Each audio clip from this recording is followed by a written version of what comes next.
বক্তৃতার বিষয় হলো হযরত মসিহ মাউদ আলাইহিস সালাম মহানবী সাল্লাল্লাহু আলাইহি ওয়াসাল্লামের প্রকৃত দাস ও প্রেমিক। মোহতরম ইনাম ঘোরি সাহেব বক্তৃতা প্রদান করবেন।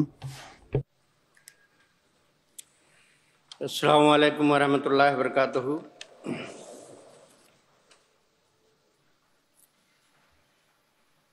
अशहदु अल्ला इलाहा इल्लल्लाहु वहदहू ला शरीका लहू व अशहदु अन्ना मुहम्मदन अब्दुहू व रसूलुहू।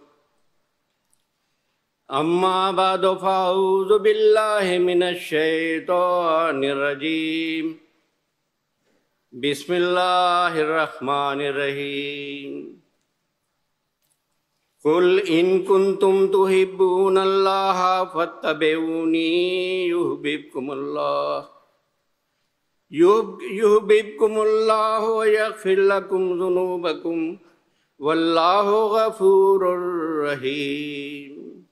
सूरह आले इमरान आयत সূরা আলে ইমরান 32 নম্বর আয়াত।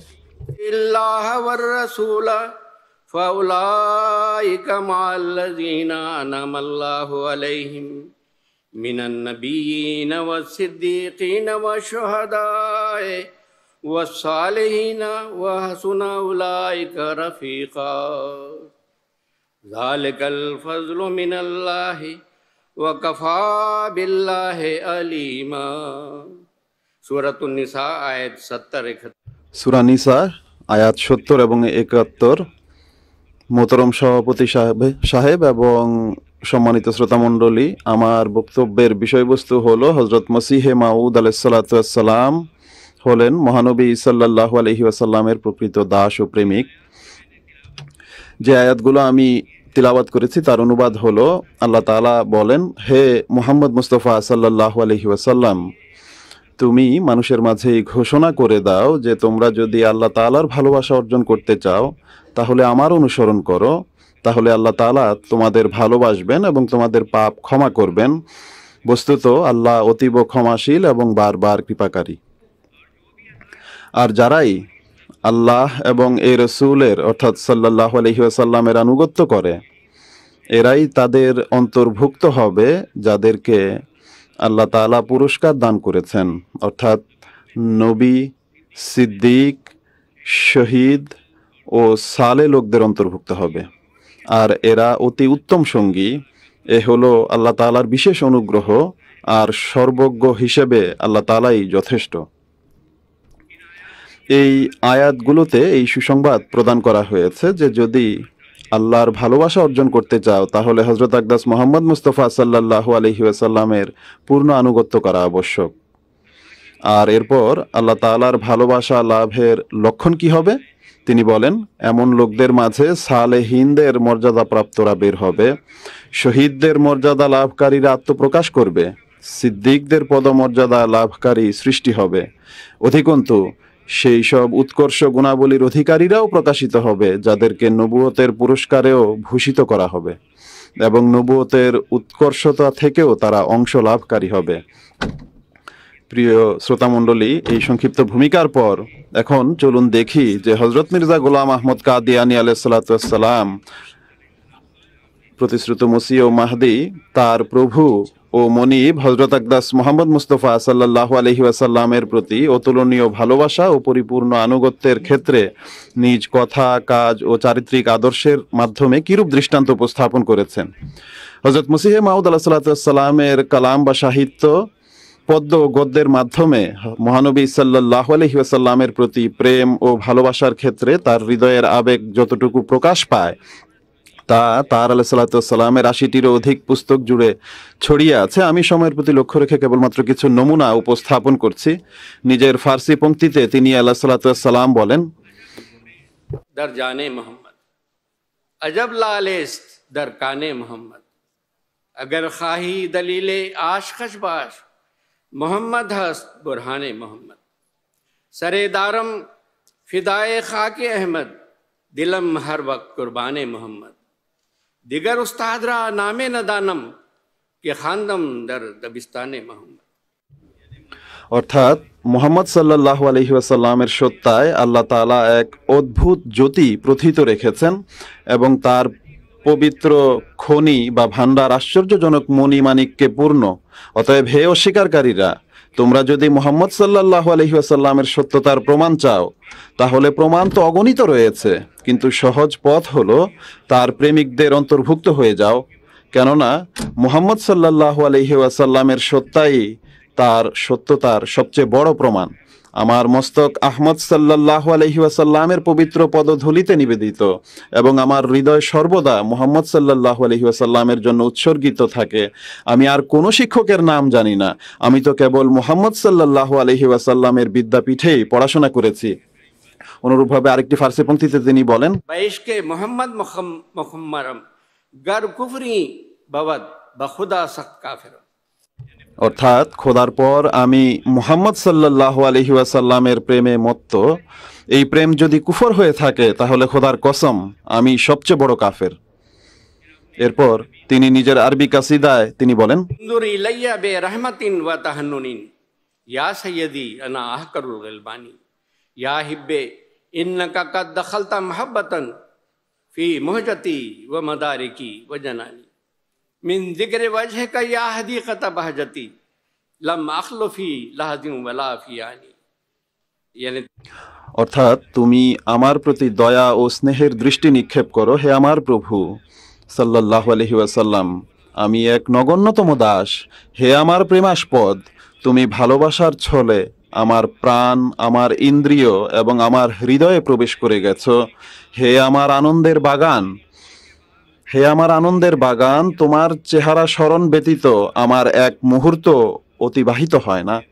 এরপর নিজের উর্দু কবিতায় তার ভালোবাসা ও আবেগের বহিঃপ্রকাশ করতে গিয়ে তিনি বলেন, वो पेश हुआ हमारा जिससे है नूर सारा, नाम उसका है मोहम्मद, दिलबर मेरा यही है, उस नूर पर फिदा हूँ, उसका ही मैं हुआ हूँ, वो है मैं चीज़ क्या हूँ, बस फैसला यही है। অর্থাৎ তিনি আমাদের পথ প্রদর্শক, যার দ্বারা সকল জ্যোতি লাভ হয়। তার নাম হলো মুহাম্মদ সাল্লাল্লাহু আলাইহি ওয়াসাল্লাম। আমার প্রেমাস্পদ তিনি, সেই জ্যোতিতে আমি বিভোর, আমি তার মাঝে বিলীন। তিনিই সব, আমার অস্তিত্বই বাকি। এটাই হলো সার কথা। एक और शेर में फर আরেক কবিতায় তিনি বলেন, गुमानो वहम से अहमद की शान है, जिसका गुलाम देखो मसीह ज़मान है। अब এখন হুজুর আলাইহিসসালামের গদ্য হতে কিছু উদ্ধৃতি উপস্থাপন করছি। তিনি বলেন, সেই সর্বোচ্চ স্তরের নূর বা আলো যা ইনসানকে অর্থাৎ মানবকে দেয়া হয়েছে, অর্থাৎ ইনসানে কামেল বা পূর্ণ মানবকে, তা ফেরেশতাদের মাঝে ছিল না, নক্ষত্র রাজিতে ছিল না, চন্দ্রে ছিল না, সূর্যেও ছিল না, তা পৃথিবীর সমুদ্রগুলোতে এবং নদীসমূহেও ছিল না, তা মণিমাণিক্যে, পদ্মরাগ মণিতে, চুনি পান্না এবং হীরা জহরতে আর মুক্ততেও ছিল না। মোট কথা তা স্বর্গ ও মর্তের কোনো জিনিসে ছিল না।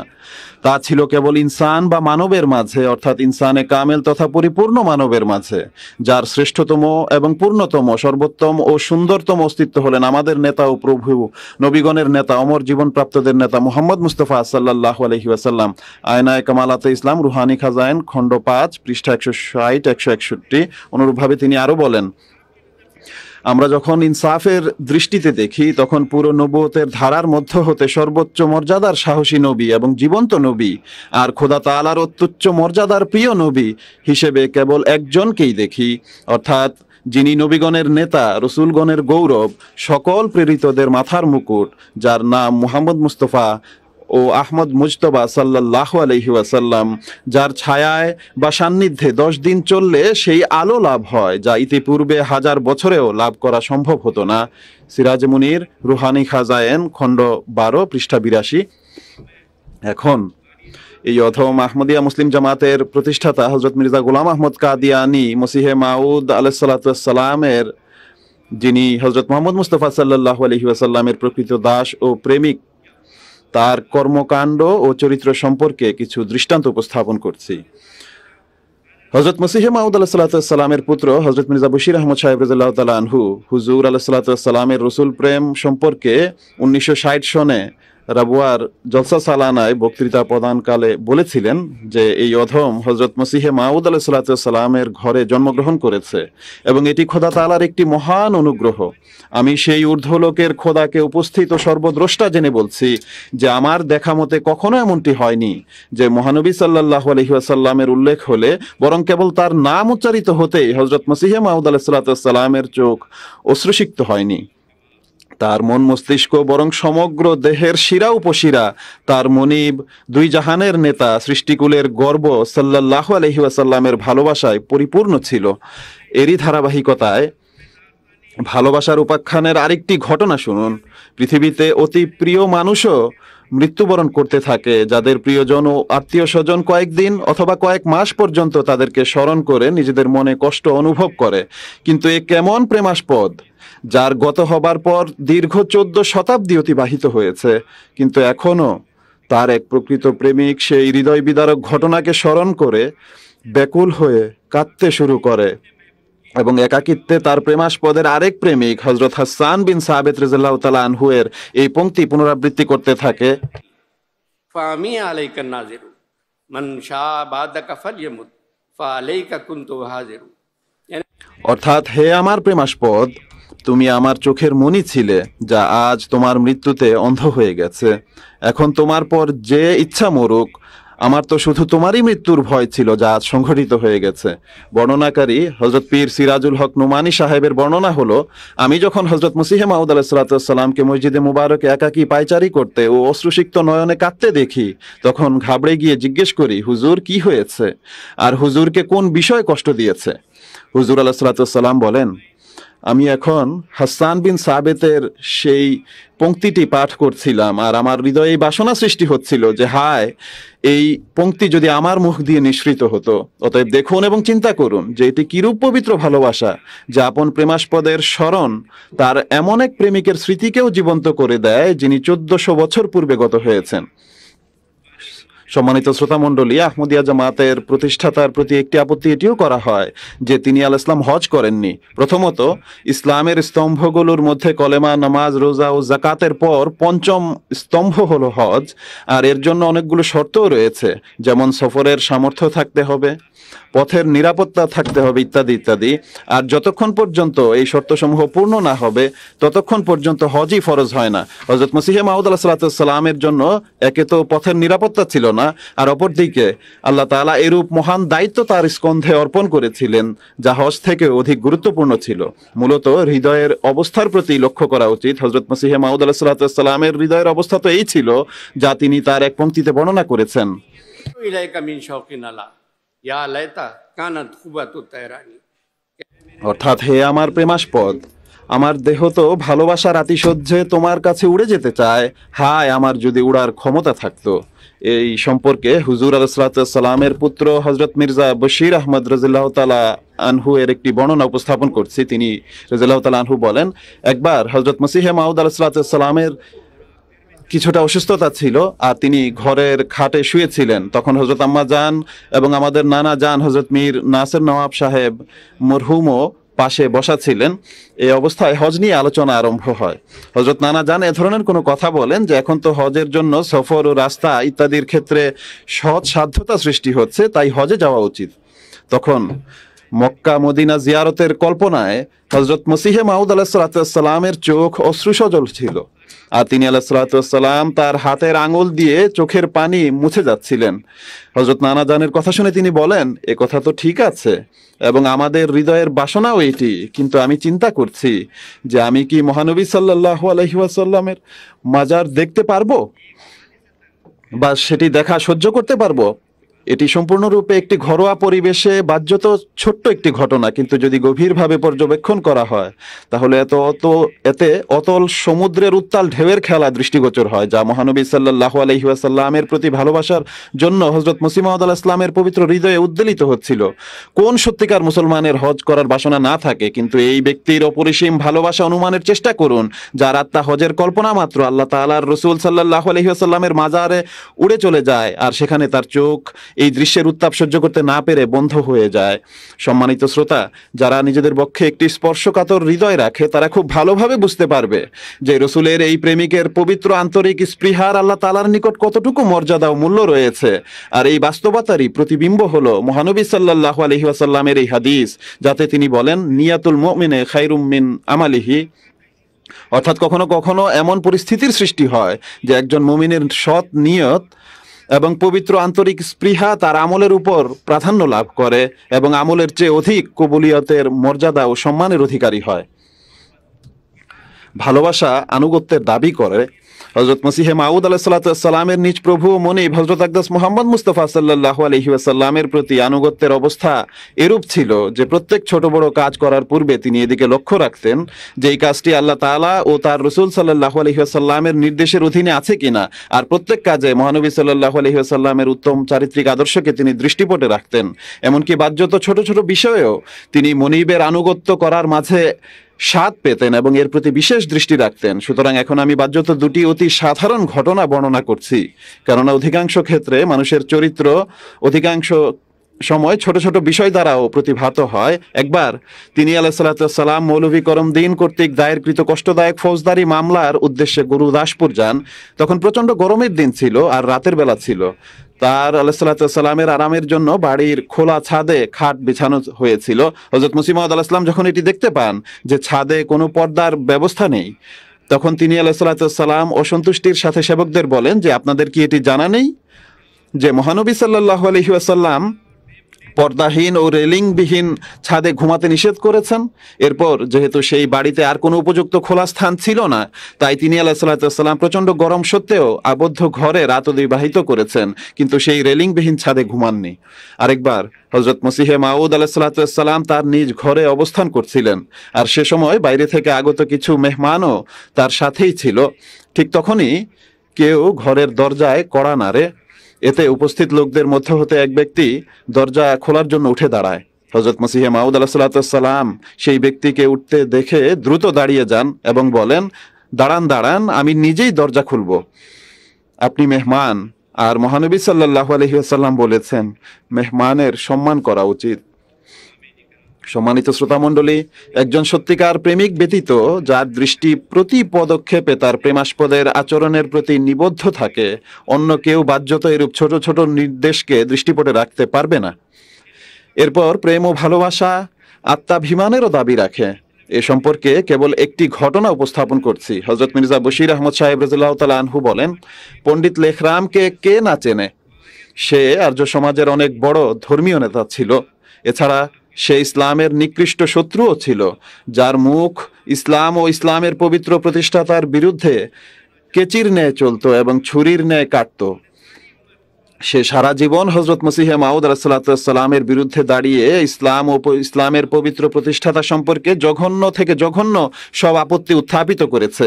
আর সর্বদা হযরত মসিহে মাউদ আলাইহিসসালাম তাকে এমন দাঁত ভাঙা জবাব দিয়েছেন যা অন্য কেউ দিতে পারে না, কিন্তু এই ব্যক্তি বিরত হওয়ার পাত্র ছিল না। অবশেষে হযরত মসিহে মাউদ আলাইহিসসালাম ও পণ্ডিত লেখরামের এই মোকাবেলা হযরত মসিহে মাউদ আলাইহিসসালামের একটি মুবাহেলার মাধ্যমে শেষ হয়, যার ফলশ্রুতিতে পণ্ডিত সাহেব হযরত মসিহ মাউদ আলাইহিসসালামের অসাধারণ উন্নতি দেখে এবং অসংখ্য লাঞ্ছনা বুকে ধারণ করে এই পৃথিবী থেকে বিদায় নেয়। এই পণ্ডিত লেখরামেরই ঘটনা যে একবার যখন হযরত মসিহে মাউদ আলাইহিসসালাম সফরের উদ্দেশ্যে কোনো এক স্টেশনে গাড়ির জন্য অপেক্ষা করছিলেন, তখন পণ্ডিত লেখরামও সেই পথ দিয়েই যাচ্ছিল। আর এটি জানতে পেরে যে হযরত মসিহ মাউদ আলাইহিসসালাম এখানে এসেছেন, পণ্ডিত সাহেব জগৎ পূজারীদের ন্যায় তার হৃদয়ের অগ্নিশিখাকে দমন করে তার সামনে আসে। তিনি আলাইহিসসালাম তখন নামাজ পড়ার উদ্দেশ্যে উযু করছিলেন। পণ্ডিত লেখরাম তার সামনে এসে হিন্দু রীতি অনুযায়ী সালাম জানায়, কিন্তু হযরত মসিহে মাউদ আলাইহিসসালাম এর কোনো উত্তর দেননি, যেন তিনি তাকে দেখতেই পাননি।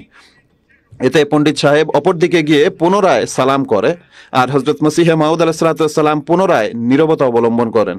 যখন পণ্ডিত সাহেব নিরাশ হয়ে ফিরে যায়, তখন উপস্থিত কেউ একজন এই ধারণাবশত যে হযরত মসিহে মাউদ আলাইহিসসালাম সম্ভবত পণ্ডিত লেখরামের সালাম শুনেননি, হযরত হুজুর আলাইহিসসালামের কাছে বলেন যে পণ্ডিত লেখরাম এসেছিল এবং সালাম করছিল।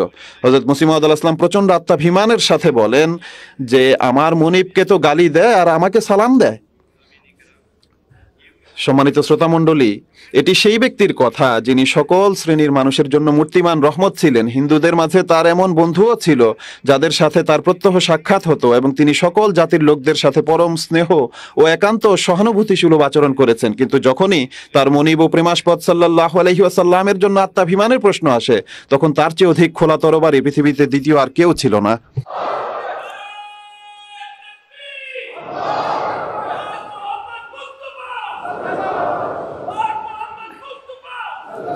आप देखना ये है, এখন দেখার বিষয় এটি, आप देखना ये है, এখন দেখার বিষয় হলো, आप देखना ये এখন দেখার বিষয় হলো আহমদিয়া জামাতের প্রতিষ্ঠাতা হযরত মির্জা গোলাম আহমদ কাদিয়ানী আলাইহিস সালাতু ওয়াস সালাম, যাকে চতুর্দশ শতাব্দীর মুজাদ্দেদ এবং এই যুগের দাজ্জালি ফিতনাকে নির্মূল করতে এবং ইসলামকে সঞ্জীবিত করার উদ্দেশ্যে মসিহে মাউদ হিসেবে প্রেরণ করা হয়েছে, তার বাস্তবতা কিরূপ বা তার বাস্তবতা কি, আর মহানবী সাল্লাল্লাহু আলাইহি ওয়াসাল্লামের প্রতি তার অতুলনীয় প্রেম ও ভালোবাসা এবং পূর্ণ আনুগত্যের ফলে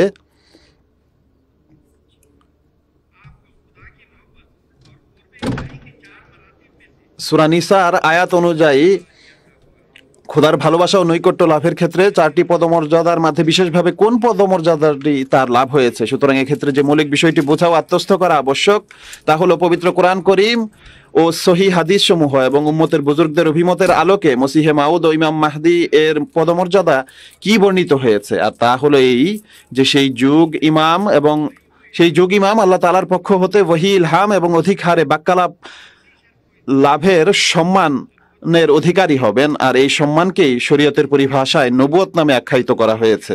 আর এই সব পুরস্কার ও সম্মান হযরত নবী করিম সাল্লাল্লাহু আলাইহি ওয়াসাল্লামের প্রতি অতুলনীয় ভালোবাসা ও পূর্ণ আনুগত্যের ফলেই লাভ হয়। এই গভীর তত্ত্ব বোঝার জন্য হযরত মসিহে মাউদ আলাইহিস সালাতু ওয়াস সালাম এর কয়েকটি উদ্ধৃতি উপস্থাপন করছি। তিনি আলাইহিস সালাম বলেন, আমি সেই খোদার কসম খেয়ে বলছি, যেভাবে তিনি ইব্রাহিম আলাইহিসসালামের সাথে বাক্যালাপ করেছেন, এরপর ইসহাক আলাইহিসসালামের সাথে, এরপর ইসমাইল আলাইহিসসালামের সাথে, ইয়াকুব আলাইহিসসালামের সাথে, ইউসুফ এবং মুসা আলাইহিসসালাম এবং মুসা ইবনে মরিয়মের সাথে, আর সর্বশেষে আমাদের নবী সাল্লাল্লাহু আলাইহি ওয়াসাল্লামের সাথে এরূপ বাক্যালাপ করেছেন যে তার প্রতি সবচেয়ে বেশি জ্যোতির্ময় ও পবিত্র ওহী নাজিল করেছেন। তদ্রূপ তিনি আমাকেও তার সাথে বাক্যালাপের সম্মানে ভূষিত করেছেন। কিন্তু এই সম্মান কেবলমাত্র মহানবী সাল্লাল্লাহু আলাইহি ওয়াসাল্লামের পূর্ণ আনুগত্যের ফলেই আমি লাভ করেছি। যদি আমি মহানবী সাল্লাল্লাহু আলাইহি ওয়াসাল্লামের উম্মত না হতাম এবং তার অনুসরণ না করতাম, তাহলে আমার পুণ্যকর্ম যদি পৃথিবীর সমস্ত পাহাড়ের সমপরিমাণও হতো, তবুও আমি কখনো এই বাক্যালাপের সম্মানে ভূষিত হতে পারতাম না। তাজাল্লিয়াতে ইলাহিয়া রুহানি খাজায়েন খণ্ড 20 পৃষ্ঠা 411। তিনি আলাইহিস সালাম আরো বলেন, মহান আল্লাহ তাআলা মহানবী সাল্লাল্লাহু আলাইহি ওয়াসাল্লামকে খাতামান নবিয়্যিন বানিয়েছেন, অর্থাৎ তাকে সাল্লাল্লাহু আলাইহি ওয়াসাল্লামকে শ্রেষ্ঠত্ব নিরূপণের জন্য সিলমোহর প্রদান করেছেন, যা অন্য কোনো নবীকে কখনোই প্রদান করা হয়নি। এজন্যই তার নাম খাতামান নবিয়্যিন রাখা হয়েছে, অর্থাৎ তার আনুগত্য নবুয়তের যোগ্যতা দান করে এবং তার আধ্যাত্মিক দৃষ্টি নবী সৃষ্টি করে। আর এই পবিত্রকরণ শক্তি অন্য কোনো নবী লাভ করতে পারেননি। हजरत मोहम्मद मुस्तफा गुलाम अहमद की नाराए तकबीर। इसी तरह অনুরূপভাবে তিনি আলাইহিস সালাম আরো বলেন, আমি দৃঢ় বিশ্বাস ও দাবির সাথে বলছি যে মহানবী সাল্লাল্লাহু আলাইহি ওয়াসাল্লামের সত্তায় নবুয়তের পরিপূর্ণতার সমাপ্তি ঘটেছে। সেই ব্যক্তি মিথ্যুক ও প্রতারক যে তার বিপরীতে কোনো জামাতের সূচনা করে এবং তার নবুয়ত থেকে পৃথক হয়ে অন্য কোনো ধর্ম উপস্থাপন করে এবং নবুয়তের ঝর্ণাধারাকে পরিত্যাগ করে। আমি সুস্পষ্টভাবে বলছি, সেই ব্যক্তি অভিশপ্ত যে মহানবী সাল্লাল্লাহু আলাইহি ওয়াসাল্লামকে ছেড়ে তারপরে অন্য কাউকে নবী হিসেবে বিশ্বাস করে এবং তার খতমে নবুয়তকে ভঙ্গ করে। এ কারণে মহানবী সাল্লাল্লাহু আলাইহি ওয়াসাল্লামের পর এমন কোনো নবী আসতে পারে না যার নিকট মুহাম্মদী নবুয়তের মোহর থাকবে না। আমাদের বিরোধী মতাবলম্বী মুসলমানরা এই ভুলই করে বসেছে যে তারা খতমে নবুয়তের মোহরকে ভেঙে ইসরাইলি নবীকে আকাশ থেকে নামিয়ে আনে। আর আমি বলছি যে মহানবী সাল্লাল্লাহু আলাইহি ওয়াসাল্লামের পবিত্রকরণ শক্তি এবং তার চিরন্তন নবুয়তের এটি এক তুচ্ছ কৃতিত্ব যে 1300 বছর পরেও তারই শিক্ষা ও তারবিয়তের ফলে মসিহে মাউদ তারই উম্মতে সেই নবুয়তের মোহর নিয়েই আবির্ভূত হয়েছেন। যদি এই বিশ্বাস কুফর হয়ে থাকে, তাহলে এই কুফরকেই আমি সর্বাধিক প্রিয় জ্ঞান করি।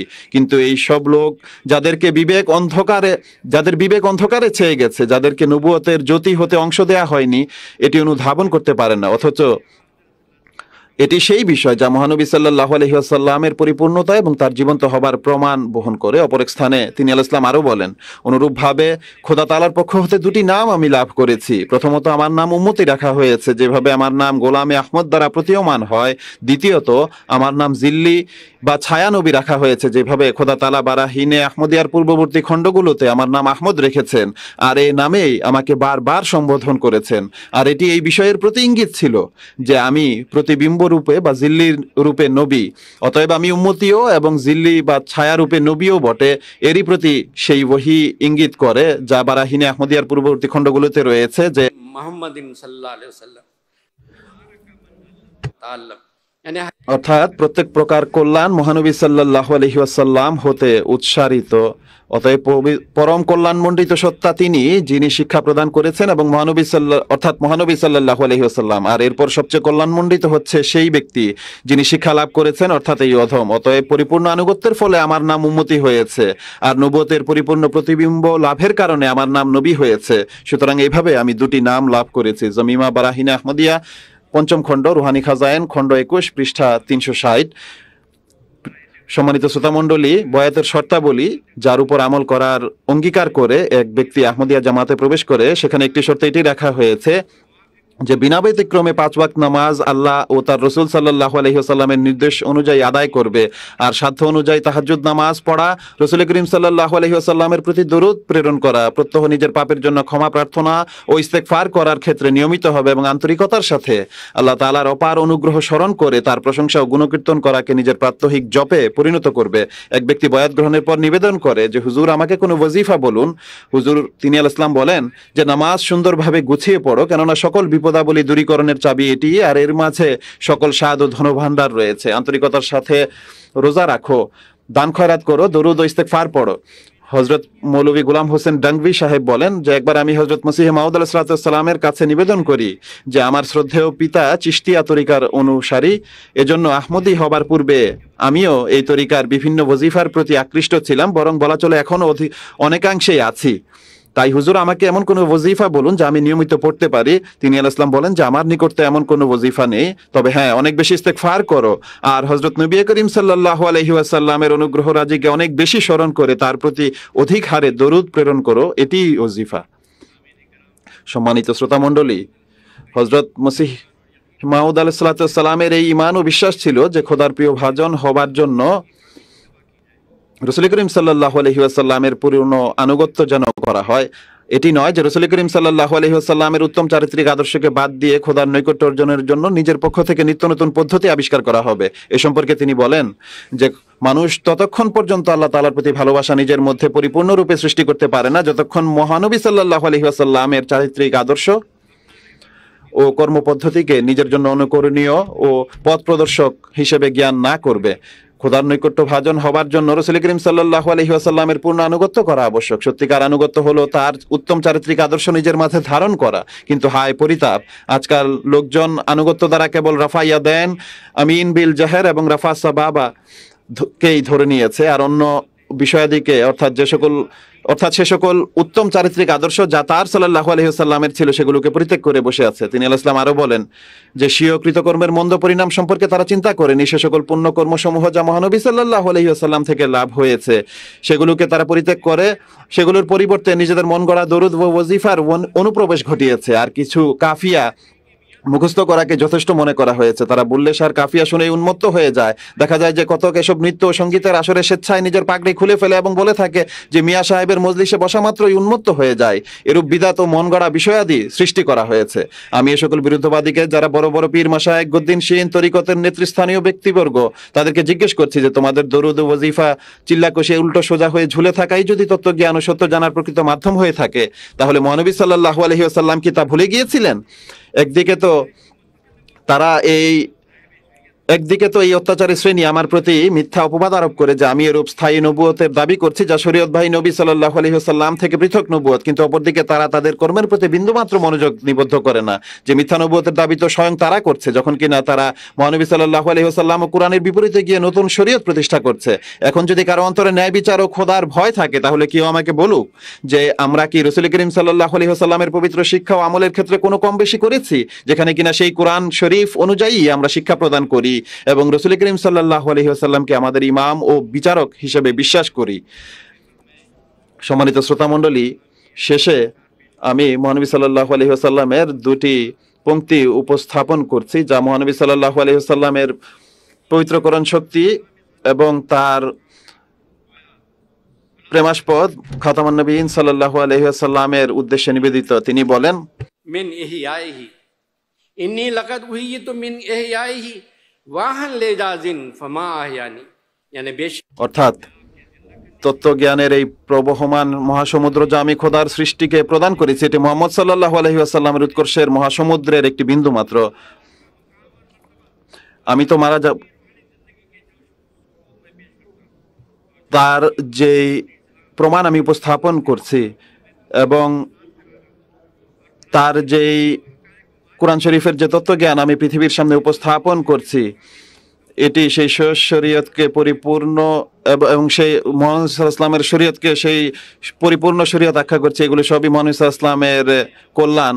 অতএব তিনি বলেন, ये कतरे जे बहरे कमाले मोहम्मद मारिफ का ये दरियाए रवां, অর্থাৎ তত্ত্বজ্ঞানের এই প্রবহমান সমুদ্র যা আমি খোদার সৃষ্টিকে প্রদান করেছি, এটি মুহাম্মদ সাল্লাল্লাহু আলাইহি ওয়াসাল্লামের উৎকর্ষের মহাসমুদ্রের একটি বিন্দু মাত্র। পরিশেষে যার মাধ্যমে এই বিষয়বস্তু সমাপ্ত করতে চাই তা হুজুর আলাইহিস সালাতু ওয়াস সালামের একটি আরবি পংক্তি, যেখানে তিনি আলাইহিস সালাম বলেন, वला तमूतु महब्बती इन्नी अमूतु वला तमूतु महब्बती युदरा बे जिक्र का फिर तुराबे निदाई।